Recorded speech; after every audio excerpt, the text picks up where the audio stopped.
Okay, 14ஆம் அதிகாரம் 16லிருந்து 24 வரை இதை வாசிக்க கேட்டோம் அல்லவா? பெரும்பாலும் நீ பாருங்க, உலகத்திலே மனிதர்கள் அழைக்கப்பட்ட எந்த விருந்துக்கு போகும் பொழுது, கல்யாண விருந்துக்கோ எந்த விருந்தா இருந்தாலும் மின்னுக்கு தான் போய் உட்காரணும் என்று ஒரு சில பேர் நினைப்பாங்க. ஒரு பெரிய பெரிய அதிகாரிகள்லாம் வந்தாக்கா முன்னுக்கு தான் உட்கார பார்ப்பாங்க, பின்னால போக மாட்டாங்க. ஆனா ஆண்டவர் என்ன சொல்றாரு, நீ பின்னால உட்காரு, அப்புறம் வீட்டு எஜமான் வந்து உனக்கு பின்னால இருந்து முன்னுக்கு வர விடப்பான், உனக்கு அந்த மரியாதை தக்க மரியாதை கிடைக்கும், தக்க கணம் கிடைக்கும். அப்ப அங்கிருந்து என்ன சொல்லுகிறார் என்றால், நீ உன்னை நீ கொஞ்சம் தாழ்த்தணும் என்று ஆண்டவர் அங்க சொல்றது பார்க்கும். என்ன செய்யணும்? மனிதன் தன்னைத்தானே தாழ்த்துகிறவன் உயர்த்தப்படுவான் என்று வேறு சொல்றது போல நம்ம தாழ்த்தணும். அது நீங்க அந்த 14ஆம் அதிகாரத்தில் 10ஆம் வசனத்தை பாருங்க. நீ அழைக்கப்பட்டு இருக்கும்போது போய் தாழ்ந்த இடத்தில் உட்காரு, அப்பொழுது உன்னை அழைத்தவன் வந்து சிநேகிதனே உயர்ந்த இடத்துக்கு வாரும் அப்படின்னு சொல்லுவான்.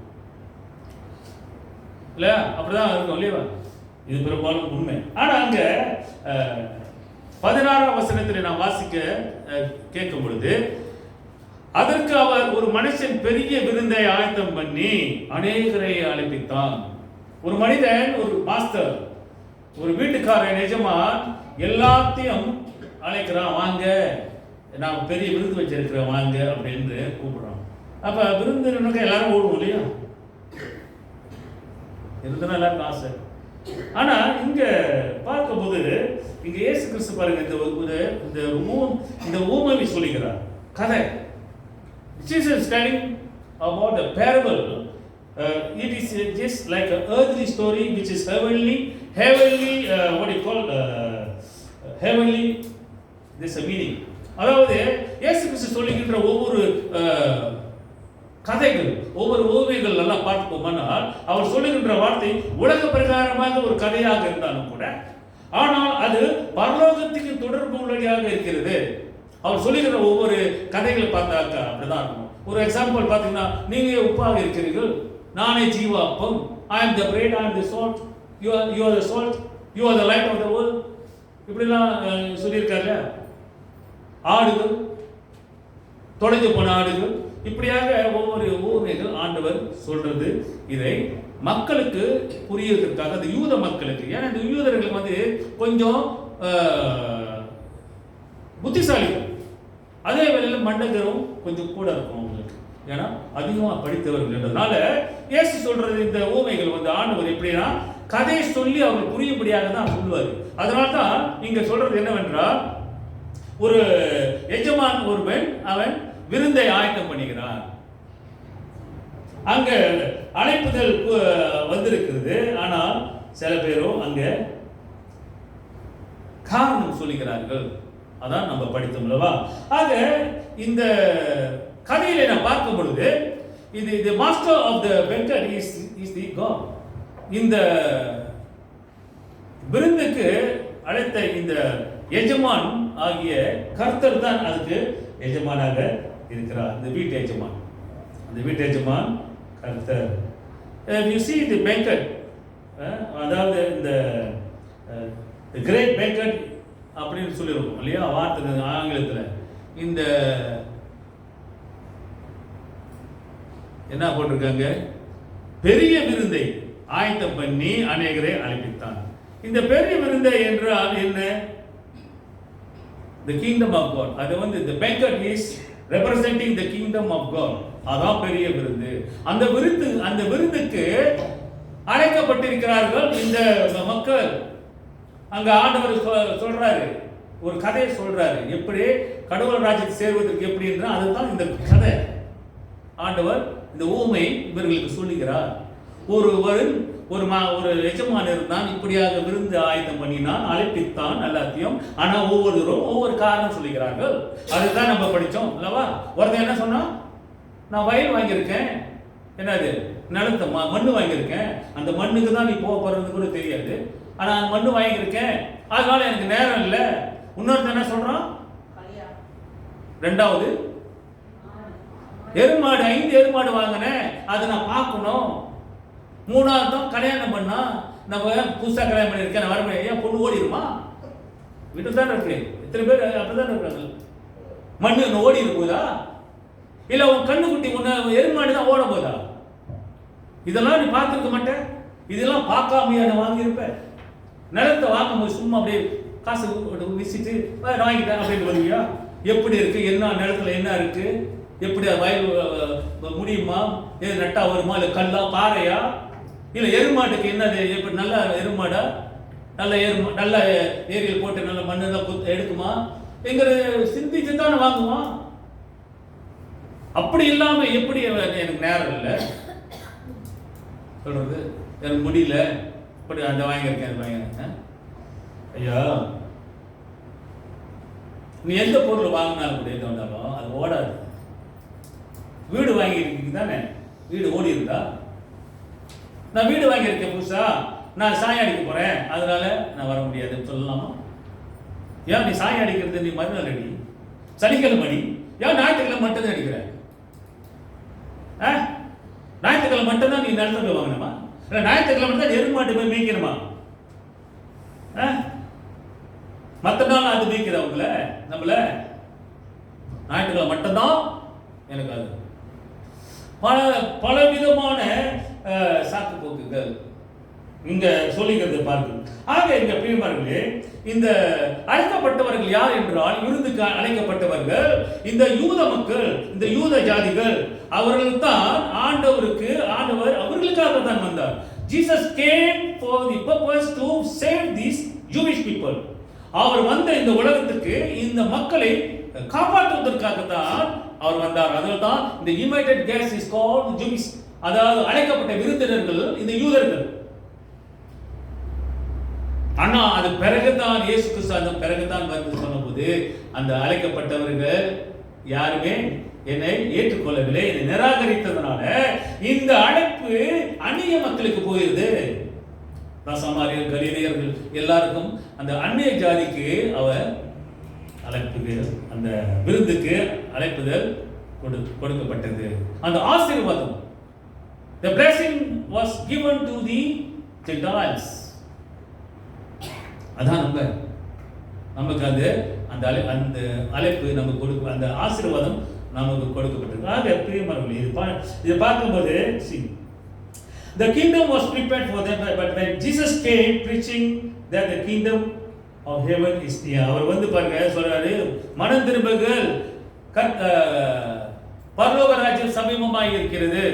the kingdom is near அப்படின்னு மத்தேயு 14 பாத்தீங்கன்னா அது 4:17. ஆக இவர் சொன்ன இந்த காரியத்தை, இந்த ஊழிய பிரசங்கத்தை, அவர் சொல்லுகின்ற ஒவ்வொரு காரியத்தையும் இந்த மக்கள் நிராகரித்தார்கள். they rejected him.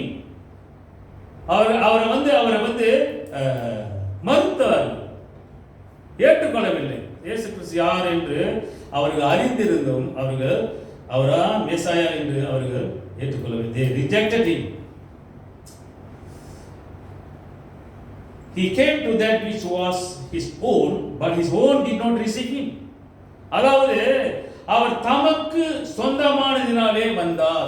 தமக்கு சொந்தமானதில்லை, சொந்த ஜாதியில, யூத ஜாதியிலிருந்து வந்தவா என்று அவருக்கு தெரிந்திருந்தும் அந்த சொந்தமானவர்களே அவரை ஏற்றுக்கொள்ளவில்லை.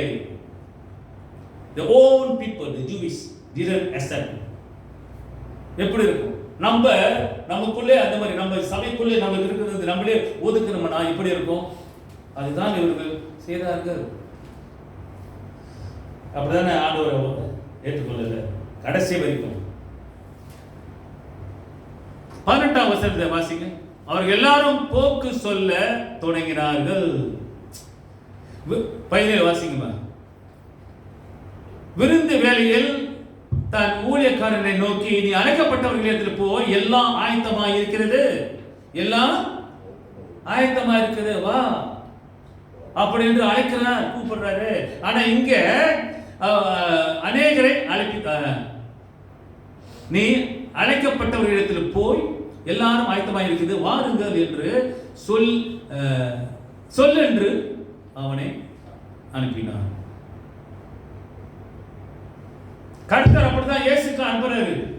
போ சொல்லு, வா வர அவளை விருந்துக்கு அங்க ஆயத்தமா இருக்கு வா என்று போய் சொல்லு அப்படின்னு கர்த்தர் அப்படிதான் இயேசு கிறிஸ்து அனுப்பினாரு. போய் இந்த மக்களை கொண்டு வர.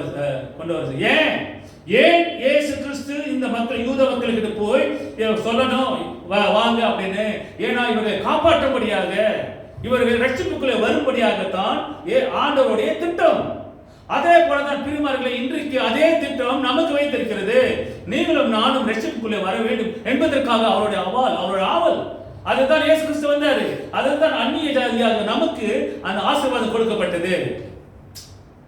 இன்று நம்ம சுதந்திரமாய், இன்று நம்ம அந்த கிருமியின் காலத்தினால இன்றைக்கு நம்ம சந்தோஷமாய் மகிழ்ச்சியா இருக்கிறோம்.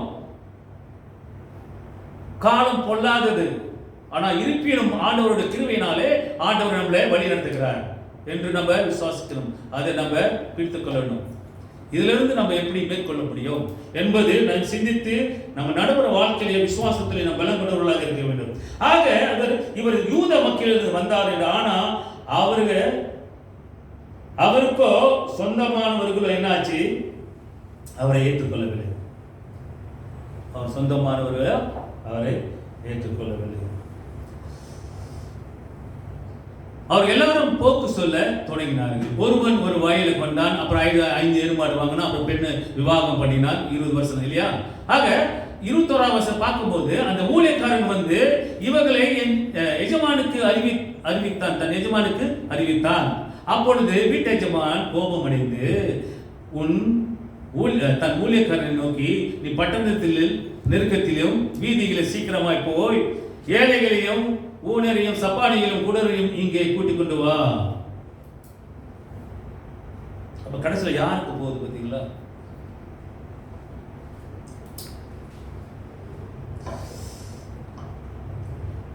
முதலாவது வயல் வாங்கினவன், 2வது 5 எருமாடு வாங்கின, அப்புறம் 3வது கல்யாணம் பண்ணுவேன். பிரியமானவர்களே, இவங்களெல்லாம் சொல்ற சாக்கு போக்கு பாருங்க, எப்படிப்பட்ட சாக்கு போக்கு.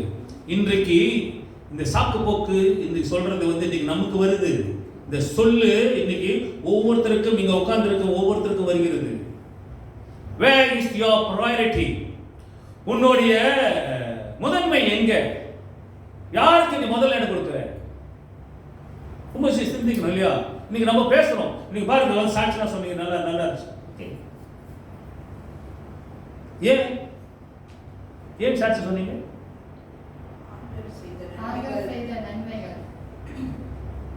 புரியுது இல்ல? உங்களுக்கு புரியுதா? மற்றவங்களுக்கு இதுல புரியுதான். ஆண்டவர் இல்ல, ஆண்டவர் செய்த நன்மைகள். ஆனா ஆண்டவர் மறுபடியும் செய்வாரா இல்லையா நன்மைகள்? மெஸ்ஸி செய்வாரா இல்லையா? சொல்லு. இதான் சொல்ல வைக்கணும். ஓகே, செய்வார். அப்ப ஆண்டவர் கண்டிப்பாக நன்மை செய்கிறவர். அதுக்காக தான் வந்தார், அந்த யூத மக்களை காப்பாற்றுவதற்காக. கடவுளுடைய திட்டம் முதலாவது இந்த யூத மக்களை காப்பாற்றுவதற்காக தான், அதுதான் வந்தார். அப்புறம் தான் இயேசு கிறிஸ்து வரும்போது மாறி இந்த அந்நிய மக்களுக்கு போனது, உங்களுக்கு எனக்கும். ஓகே, ஆக நம்ம எங்கே உன்னுடைய முக்கியத்துவம்? Where is your priority? இவனுக்கு சொன்னாங்க 3 பேர் போல, அந்த பகுதியில் இருக்கிறோமா? இல்லை, எங்க கர்த்தர் நன்மை செய்தார் எனக்கு அப்படி என்று சாட்சி சொன்னோம், நல்லவர் என்று சொல்லுகிறோம். ஆனா அந்த நல்லவர், அந்த நன்மை செய்கிற ஆண்டவருக்கு நம்ம எப்படியாக முதல்ல இடம் கொடுக்கிறோம்? How do you give the first place? First of all, that's what very important. நன்மை செய்த ஆண்டவர், உயிர் கொடுத்த ஆண்டவர், இன்று நாம் சுவாசித்து ஜீவிக்கிறோம் என்றால் யாருடைய தயவு, யாருடைய கிருபை, யாருடைய ஆசீர்வாதம்? இன்று நான் உட்கார்ந்து இருக்கிறேன், இன்று நான் வேலைக்கு போகிறேன், இன்னைக்கு நான் நல்லா சம்பாதிக்கிறேன், இன்றைக்கு நான் வீடு வாங்கியிருக்கேன், காடி வாங்கியிருக்கேன், நிலம் வாங்கியிருக்கிறேன். நிலம் வாங்குறேன், அதனால வர முடியல. பெருமான் வாங்கியிருக்கேன், அதனால வர முடியல. கல்யாணம் பண்ணியிருக்கேன், அதான் வர முடியல. இதெல்லாம் அழிஞ்சிடுங்க. என்னது? மண்ணோடு மண்ணாய்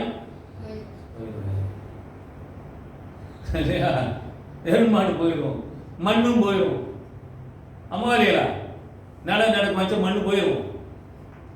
இதெல்லாம் நம்ம பார்த்து கொண்டு இருக்கிற காரியங்கள். You are seeing, believing what you are seeing. Life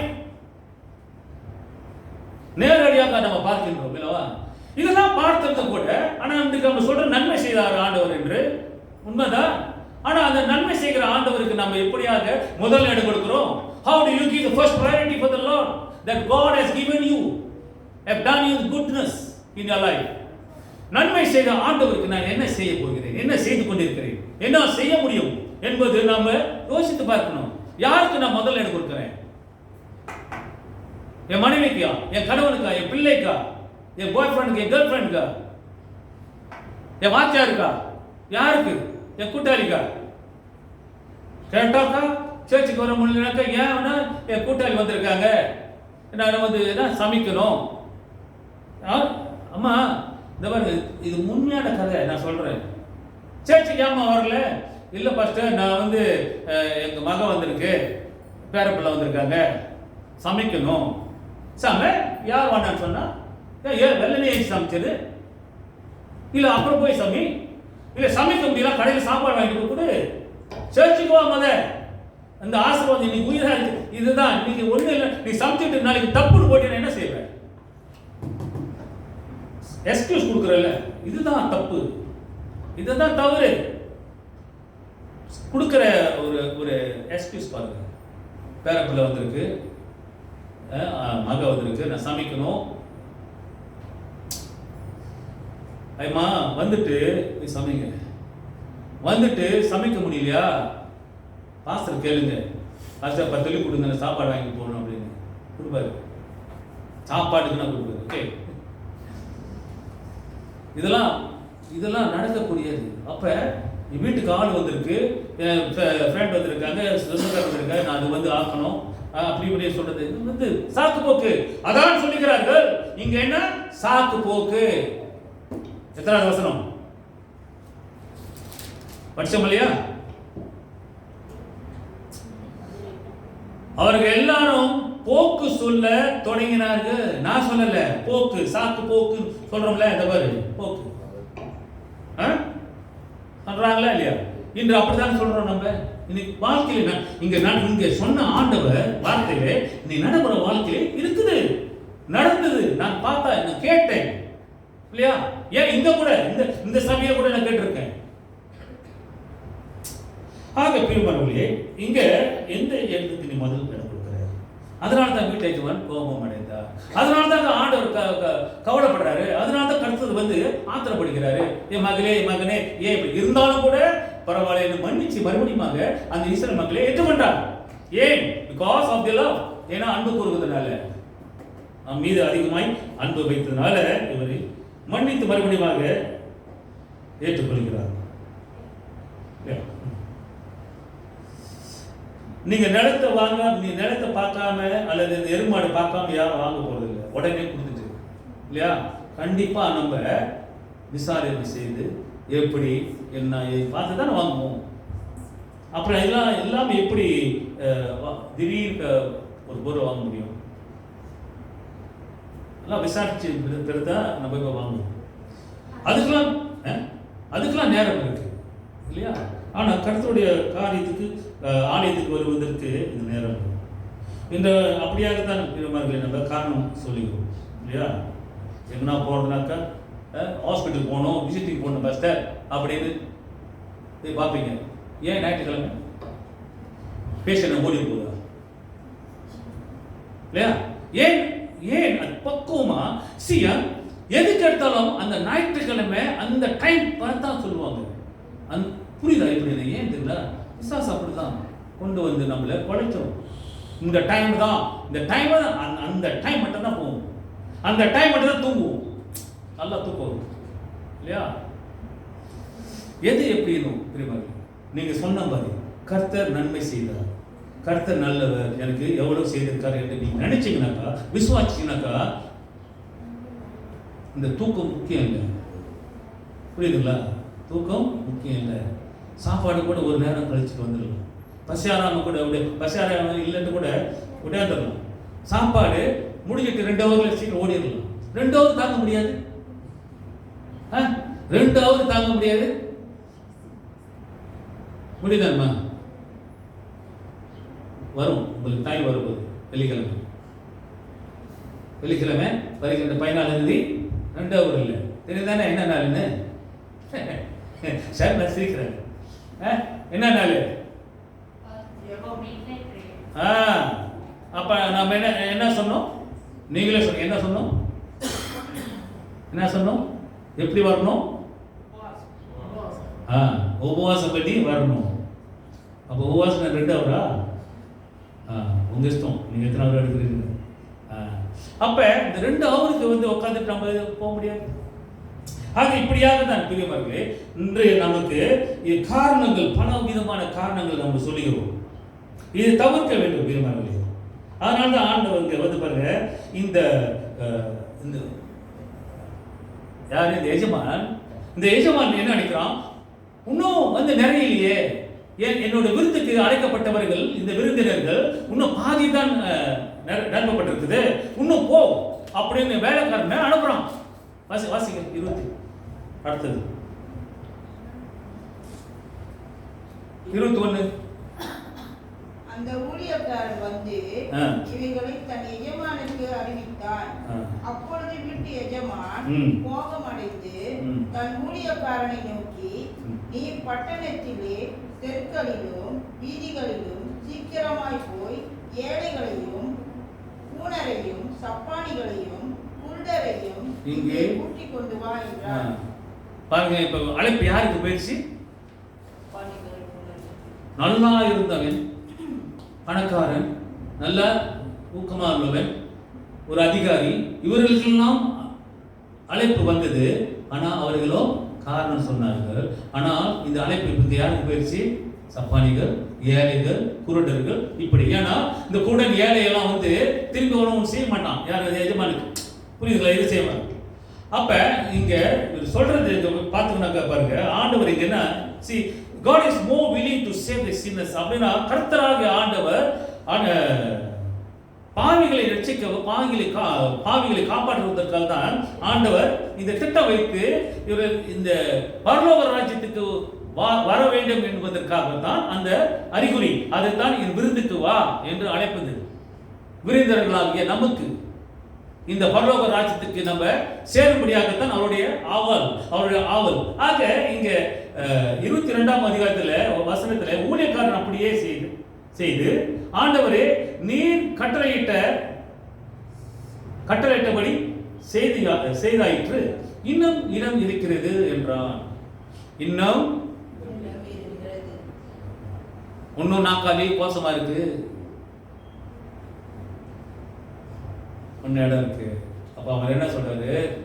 போ, இன்னும் மேட்டுக்கும் கிழக்குக்கும் வடக்குக்கும் அப்புறம் ஒண்ணுங்க அப்பொழுது எஜமான் ஊழியக்காரனை நோக்கி, நீ பெரிய வழிகளிலும் வேலைகளிலும் போய் என் வீடு நிறையும்படியாக ஜனங்கள் உள்ளே வரும்படி எப்படி கூப்பிட்டாராம்? எப்படி? வருந்தி கெஞ்சுறது. வா சேர்ச்சுக்கு வாங்க ஜப கூட்டத்துக்கு வாங்க, கெஞ்சுறதா இருக்கு. ஏன் வர முடியல? கெஞ்சுறதா இருக்கு. ஆமா இல்லையா? நான் எத்தனை வாட்டி கெஞ்சிருப்பேன், ஏன் பிரதர் வரல, ஏன் சிஸ்டர் வர முடியல? நீங்க சீட்டு பரவாயில்ல, வரல, நோய் வரமாட்டான். ஆனா நம்ம என்ன மாதிரி காரணம் சொல்றோம்? நினைச்சு பாருங்க, கொஞ்சம் நினைச்சு பாருங்க. இதெல்லாம் நான் ஏன் சொல்றேன்னா, வார்த்தை இப்படி சொல்லிக்கிறது, இப்படிதான் ஆண்டவர், இப்படிதான் எச்சமான அனுப்புறான், போ அங்கே தெருவில் எல்லாம் இருக்கும், போ கூட்டுருவா அப்படின்னு. அந்நிய ஜாதிகள் இன்றைக்கு அப்படியாக அந்த ஆசீர்வாதம் நம்ம கொடுக்கப்பட்டிருக்குதுங்க. இன்னைக்கு கிருபையின் காலம், புரோஜமாக நம்ம பயன்படுத்திக் கொள்ளணும். இல்லைனாக்கா நம்ம விடுபட்டுருவோம். இல்லைனாக்கா அந்த இந்த இஸ்ரேல், இந்த யூதர்கள் எப்படி நிராகரித்தார்களோ அது போல நம்மளும் விடுபடுவோம். அதான் சொல்றான், sir, what you have ordered has been done, but there is still got room. இன்னும் இடம் இருக்கு. பரலோக ராஜ்யத்திலே போவதற்கு இன்னும் வாசல் கதவு திறந்திருக்கிறது. ஏன் ஆண்டவர் இன்னும் கிருமியின் காலத்தையே ஆண்டவர் இன்னும் அவர் இரக்கத்தின் நிமித்தமாக இன்னும் வாசல் கதவை திறந்து வைத்திருக்கிறார். ஏன்? வராதவர்களுக்காக உள்ளே நுழையும்படியாக. அதனால தான் சொல்லுகிறான், போ உன்னை கூட்டிட்டு வா, உன்னை இடையருக்கு வா, வருந்தி கூப்பிடு என்று, கெஞ்சி கூப்பிடு என்று. ஏனென்றால் கெஞ்சி கூப்பிட்டா தான் மனம் இறங்குவான். ஏனென்றால் மனமானது கல் மனது. மனிதனுடைய சிந்தனையும் மனதும் அப்படியாக தான் விரோதமாக கர்த்தருக்கு தூரமாக இருக்கிறது. அதனால நீ என்ன செய்? வருந்தி கூப்பிடு. அதுதான் இயேசு வந்து கேட்கிறார்.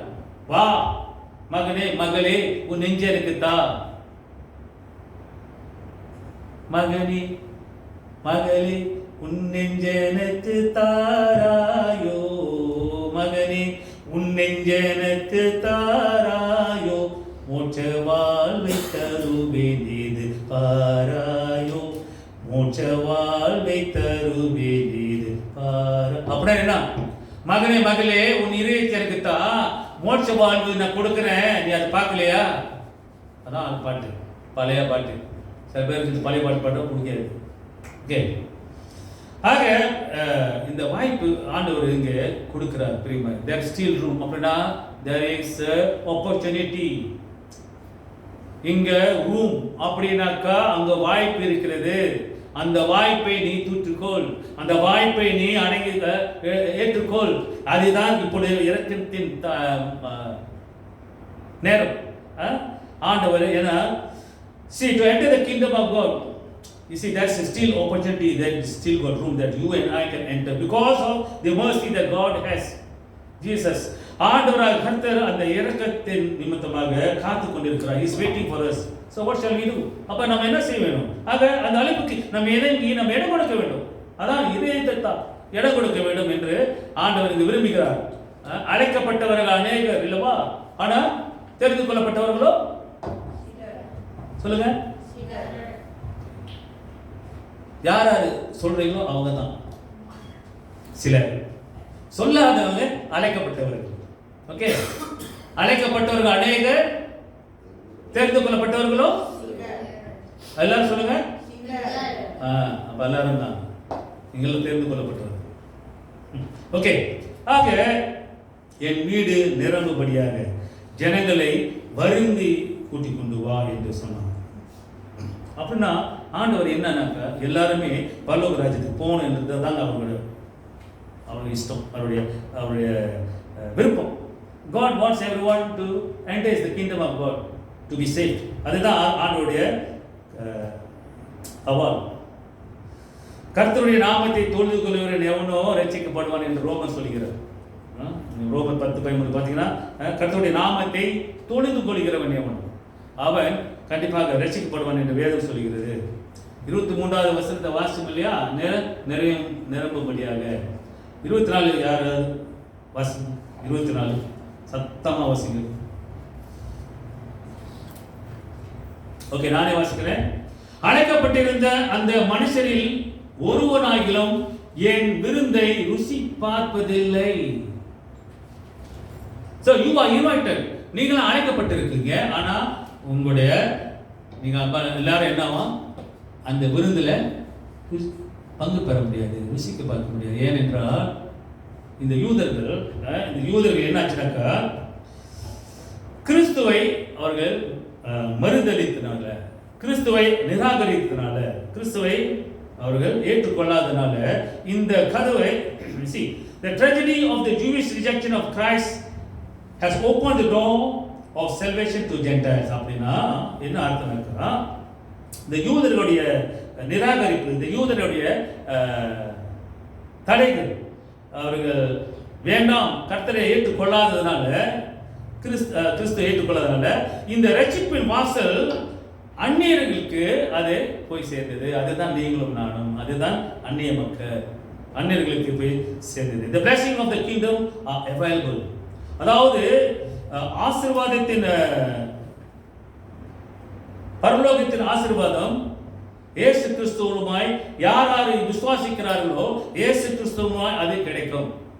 See, the blessings of the kingdom are available to all who will come to Christ by faith. கிறிஸ்துக்குள்ளே விசுவாசிக்கிறவர்களுக்கு இப்படியாக பரலோக ராஜ்யம், பரலோகம் என்னப்பட்ட இந்த ஆசீர்வாதம் அது கிடைப்பதாக ஆண்டவர் அங்கே வாக்கு கொடுக்கிறார்.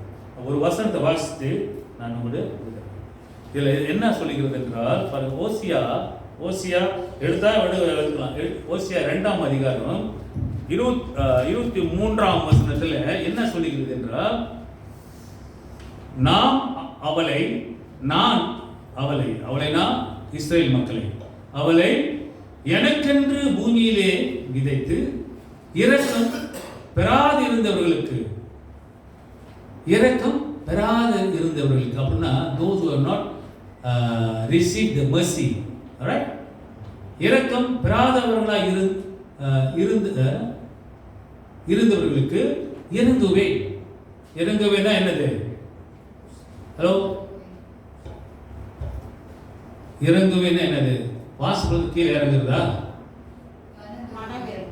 மனம் இறங்குறது. மனதுருக்கும் தெய்வமே ஏசையா சொல்றல, மனம் இறக்கம். அவன் மனம் இறங்குகிறார். இந்த வசனத்தை பாருங்க, இங்க ஓசியா தீர்க்கதரிசி ஏற்கனவே உரைக்கப்பட்டது. இந்த ரோமர்ல பவுல் அழகாக சொல்லுகிறார். அதாவது இந்த அந்நிய ஜாதி மக்கள் பற்றி பாருங்க, என்ன சொல்றாரு? இறங்குவேன் என் ஜனம் இல்லாதவர்களாய். எப்படி? என் ஜனம் இல்லாத இருந்தவர்களை நோக்கி நீ என் ஜனம் என்று சொல்லுவேன். புரியுதுங்களா? அப்ப அந்நிய ஜாதி மக்களை ஆண்டவருங்க ஜென்டால்ஸ் பாஸ் சொல்றாரு, அவர்கள் என்னோட ஜாதி மக்கள் அல்ல, யூதர்கள் அல்ல, இல்லாதவர்கள். அதான் சொல்றாரு ஓசியா அழகா சொல்றாரு, இல்லாதவர்களா இருந்தவர்களை நீ என்னன்னு கூப்பிடுவாங்க? என்ன? என் ஜனம் இல்லாத இருந்தவர்களை நோக்கி நீ என் ஜனம். அப்ப பிரிமார்களே, இன்று கர்த்தராகிய ஆண்டவர் உங்களை மென்னிய பார்த்து சொல்லி, என்னுடைய பிள்ளை, நீ என்னுடைய ஜனம், நீ என்னை என் தேவன் என்று கூப்பிடுவாய், அழைப்பாய். புரியுதுங்களா? அப்ப அங்க அப்படியாக சொல்றது, அவர்கள் என் தேவனே என்பார்கள். என் தேவனே என்று நம்ம சொல்றோம்ல. இப்ப அந்நிய ஜாதி அதுதான் நடக்குது. அதுதான் அங்க சொன்னது இங்க நிறைவேறுகிறது. ரோமர்ல இப்போ வீட்டுல போய் வாசிங்க. ஓகே, ரோமர் 9:25 இருக்கு. See, I will show my love to the one I call, not my loved one. Okay, அப்ப நீங்க வீட்டுல போய் வாசிங்க. அப்பதான் 24ல இப்படியாக see those who ignore the invitation to the mentor, அதாவது 24வது வசனத்தில் அழைக்கப்பட்ட அந்த மனுஷரில் ஒருவனாகிலும் என் விருதை ருசி பார்ப்பதில்லை. அப்ப நீ பரலோகத்துக்கு போய் சேர முடியாதுங்க. அப்படிதான் ஆண்டவர் இந்த யூதருக்கு சொல்றாரு, யூத மக்களுக்கு சொல்றாரு, அங்க இஸ்ரவேல் மக்களுக்கு சொல்றாரு. ஏனென்றால் நீ என்னை நிராகரித்த, நீ என்னை ஏற்றுக்கொள்ளல, நான் வந்து போதித்தேன், ஆனா நீ உனக்கு மனம் இறங்கல. அதனால நீ பரலோகத்துக்கு நீ என்னோட விருதுக்கு அழைக்கப்பட்ட நீ நிராகரித்தனால உனக்கு பரலோக ராஜ்யம் சொந்தம் இல்லை. You cannot taste the kingdom of God because you have rejected me. அதுதான் இந்த வார்த்தை. ஆக இன்றைக்கு அப்படியாக தான் நமக்கு இந்த வார்த்தை சொல்லுகிறது. யாரெல்லாம் இந்த விருதுக்கு அழைக்கப்பட்ட யாரெல்லாம் நிராகரித்தார்களோ, those who ignored, தன்னுடைய தண்டனை தானே ஏற்றுக்கொள்கிறார். You are choosing your own punishment just because of the ignorance that you have in your. நம்ம தடை செய்ததுனால, ஏற்றுக்கொள்ளாததுனால, ஆண்டவராகிய கர்த்தரை ஏற்றுக்கொள்ளாததுனால, அந்த விருந்துக்கு நம்ம அழைப்பிதழுக்கு நம்ம காது கொடுக்காததுனால, அந்த சொல்லுக்கு நீ கீழ்ப்படியாததுனால, நீ போவாததுனால, அதனால அந்த அழைப்புக்கு நீ இணங்காம இருக்கிறதுனால தன்னைத்தானே நம்ம அந்த தண்டனை நம்மளே தேடிக்கிறோம். அப்படித்தான் இந்த யூதர்கள் தன்னைத்தானே தேடிக்கொண்டார்கள். They will never taste the joys of heaven. அவர்கள் ஒரு காலம் ஒரு போதிலும் சொன்னது போல ருசி பார்க்கவில்லை. ஆக பெருமாளுடைய முடிவாக God has prepared the great, ஆண்டவராகிய கர்த்தர் அந்த விருந்தினை நமக்கு ஆயத்தம் பண்ணியிருக்கார். நமக்கு அந்த வாசல் கதவு திறந்திருக்கிறது. யாரெல்லாம் அதை ஏற்றுக்கொண்டு யாரெல்லாம், காரணம் இந்த 3 பேர் சொன்னது போல சொல்லாம அது பிரகாரம் நம்ம போனோம்னா அந்த பரலோகத்துக்கு நமக்கு போவதற்கு வாசல் கதவு திறந்திருக்கு. அல்லேலூயா. அப்ப அது அந்த அவன் சொன்னால இன்னும் இடம் இருக்கு ஆண்டவரே அப்படின்னு. தேர் ஸ்டில் ரூம். ஆண்டவரே அங்க இன்னும் வாய்ப்பு இருக்கு. Is willing to give you a place. அதாவது அவர் காத்து கொண்டிருக்கிறார். Is waiting. ரூம் இருக்கு, வாங்க, உங்களுக்கு ஒரு வாசஸ்தலத்தை நான் உண்டு பண்ண போகிறேன் சொன்னாரா இல்லையா? இன்னும் இருக்கு. அதான் சொல்றான் அவன், ஆண்டவரே நான் இன்னும் இடம் இருக்கு அப்படின்னு. இல்லையே பத்தலையே, எல்லாரும் நிறையணுமே அப்படின்னு எஜமா சொல்றான். அப்படித்தான் கர்த்தர் சொல்லுகிறார், நிறையணுமே, சபை நிறையணுமே, வீடு நிறையணுமே, சந்தோஷம் மகிழ்ச்சி ஆசீர்வாதம் நிறையணுமே என்று நாம் சிந்திக்க. இப்படிதான் ஆண்டவர் அந்த வாய்ப்பு கொடுக்கிறார். ஆக ஏன் ஆண்டவர் வாய்ப்பு கொடுக்கிறார்? ஏன் இறை அவர் உள்ள அந்த இரக்கத்தின் நிமித்தமாக ஆண்டவர் காத்து கொண்டிருக்கிறார். இடம் இருக்குவா அப்படின்னு. அப்ப நாம என்ன செய்யணும்? நம்முடைய வாழ்க்கையை மாறி அவர்கள் கீழ்ப்படுகிறவர்களாக இருந்து அவருடைய அழைப்புக்கு நம்ம இடம் கொடுக்கணும். See, those who ignore and reject Christ, மறுதலித்தவர்களுக்கோ பரலோக சந்தோஷம் மகிழ்ச்சி ருசி பார்ப்பதில்லை. நாம் எந்த இதில் இருக்கிறோம்? மறுத்தவர்களாக இருக்கிறோமா? ஆண்டவரை ஏற்றுக்கொண்டவர்களாக இருக்கிறோம்? ஆண்டவருக்கு பிரியமாய் ஆண்டவர் பிரியப்படுத்துகிறார் விரும்புகிறோமா? இல்லை எப்படி இருக்கிறோம் என்று நாம் சிந்தித்து பார்ப்போம். அது கருத்து தம்மை உங்களே ஆசீர்வதித்து காப்பார். ஒரு பாடலை பாடி நாம் கருத்து சொல்லுவோம்.